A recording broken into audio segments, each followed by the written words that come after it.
1922 में एक 23 साल का लड़का शिमला में सेसिल होटल के सामने खड़ा था।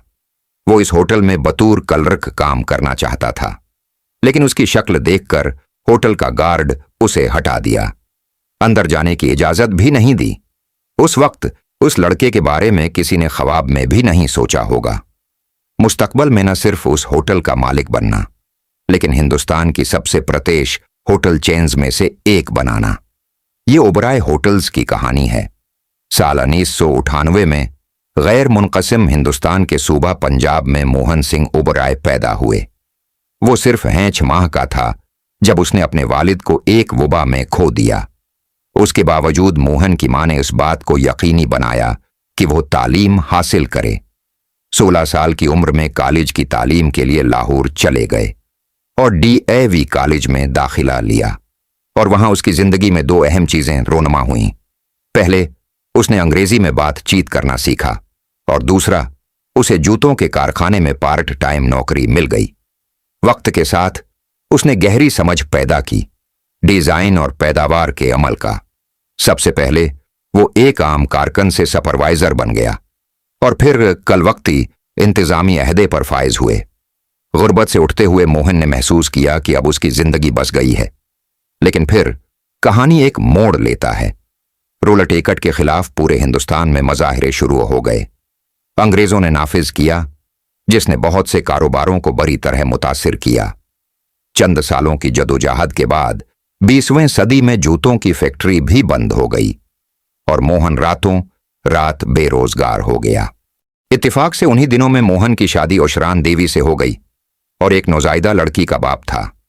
इसलिए मोहन शिद्दत से काम की तलाश में था।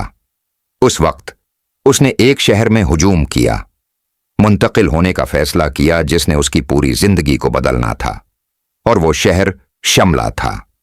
शिमला गर्मियों में बरतानवी हिंदुस्तान का दारुल हुकूमत हुआ करता था, जिसकी वजह से औली हुकाम और सियाह वहां कसरत से आते थे। इसलिए काम की तलाश के लिए ये एक बेहतरीन शहर था। लेकिन बदकिस्मती से मोहन शिमला में अपने पहले ही मुलाजमत के इंटरव्यू में मुस्तरद हो गए। वो मायूसी से चल रहा था जब उसने खुद को एक शानदार इमारत के सामने पाया। वो शिमला के सबसे मशहूर होटल सेसिल होटल पहुंचे थे। उसने वहां मौजूद आली सतह के मेहमानों और आली दर्जे के अमले को देखा, जिसके बाद उसने शिमला न छोड़ने का अज़्म किया। यहां तक कि उसे सेसिल में नौकरी मिल गई। उसने एक गहरा सांस लिया और एतमाद से अंदर दाखिल होने लगा, लेकिन सेसिल के गार्ड ने इसकी शक्ल की वजह से उसे अंदर नहीं जाने दिया। लेकिन मोहन इतनी जल्दी हार मानने वाला नहीं था। होटल के मैनेजर के बाहर आने तक वो होटल के बाहर इंतजार करता रहा। मैनेजर जैसे ही बाहर आया, मोहन एतमाद से उसके पास गया और कहा, जनाब, मैं नौकरी तलाश कर रहा हूं, क्या आपकी सेसिल में कोई आसामी है? चरनी मोहन की अंग्रेजी से बहुत मुतासिर हुई थी।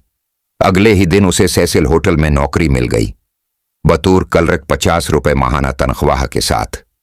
सेसिल में मोहन की अहम जिम्मेदारी थी कोयले की सप्लाई और स्टॉक को मुनज़्ज़म करने के लिए।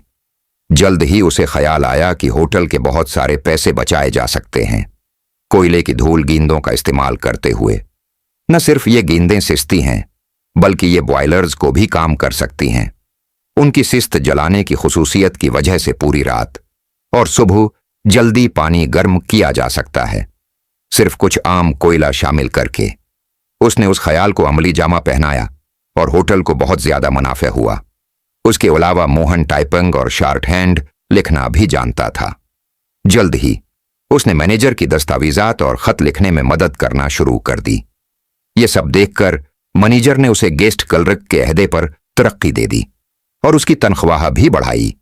सेसिल होटल में उमूमन सिर्फ VIP मेहमान आते थे। मोहन इन मेहमानों के बर्ताव और तरजीहात का गहराई से मुशाहिदा करता था। उसके साथ साथ उन्होंने और भी बहुत सी जिम्मेदारियां संभाल रखी थीं, जैसे कैशियर की जिम्मेदारी। उससे उन्हें मेहमानों से जाती तौर पर बातचीत करने का मौका मिला। उस सब की वजह से 1925 तक न सिर्फ वो बन गया था VIP मेहमानों से निमटने में माहिर, लेकिन उसने एक गहरी समझ भी पैदा कर ली थी होटल के तमाम कामों का। इसी दौरान सेसिल के मैनेजर ने अपना होटल खरीदने का फैसला किया। उसने शिमला में ही कार्लेटन होटल खरीदा। 50 कमरे हैं। चूंकि मैनेजर का नाम किलारिक था, उसने होटल का नाम किलारिक होटल रख दिया। वो जानता था कि मोहन ने एक गैर मामूली समझ पैदा कर ली है होटल की सुनात के, इसलिए उसने मोहन को क्लारिक होटल में शामिल होने की पेशकश की, लेकिन एक क्लर्क के तौर पर नहीं, बल्कि एक पार्टनर के तौर पर। मोहन को अब थोड़ा सा हिस्सा मिलना था क्लारिक होटल के मुनाफा का। पार्टनर बनने पर पूरी जिम्मेदारी होटल मोहन पर गरा था। जैसे ही यह हुआ, उसने क्लारिक होटल को मुकम्मल तौर पर तब्दील कर दिया। उसने फौरी तौर पर होटल की तज़ीन व आराइश की, खास तौर पर बार को अपग्रेड करना, नौजवान सरकारी मुलाजमीन को रागिब करना।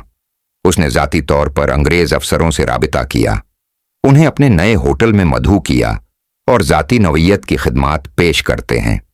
आखिरकार उनकी अहलिया इशरा देवी ने यकीनी बनाया कि वो जाती तौर पर बाजार से होटल का सारा सामान लाता है, ताकि मयार, मिकदार और कीमत में कोई समझौता ना हो। इस सब की वजह से क्लार्क होटल का कब्जा जल्द ही दोगुना हो गया, 80% तक पहुंच गया। फिर कुछ ऐसा हुआ जो होटल का सबब बन सकता था, इसके हाथ से छीन लिया जाना। क्लार्क की बीवी शदीद बीमार पड़ गई और क्लार्क ने इंग्लैंड वापस आने का फैसला किया।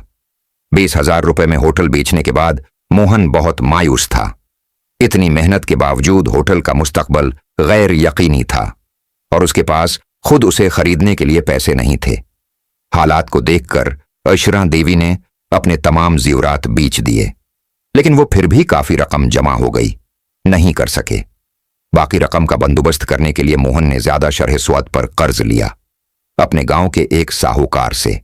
खतरा बहुत ज्यादा था, लेकिन उसे यकीन था कि वो कर्ज वापस कर देगा, मुनाफा कमाकर।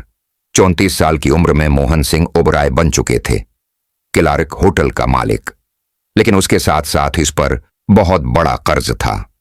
इसलिए मोहन और इशरान देवी ने पहले से भी ज्यादा मेहनत की और तमाम कमाई को होटल में ही दोबारा लगा दिया, जाती तौर पर बहुत ही कफायत शियारी से जिंदगी गुजारने से।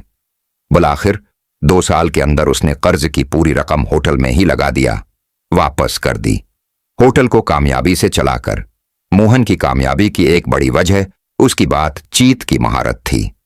उसे अंग्रेजी जबान पर जबरदस्त उबूर हासिल था, जिसकी वजह से वो न सिर्फ सेसिल के मैनेजर को मुतासिर कर सका, लेकिन अपने होटल के मेहमानों के साथ कामयाबी से निपटने के काबिल भी था। और आज कैरियर की कामयाबी के लिए अंग्रेजी की अहमियत और भी बढ़ गया है।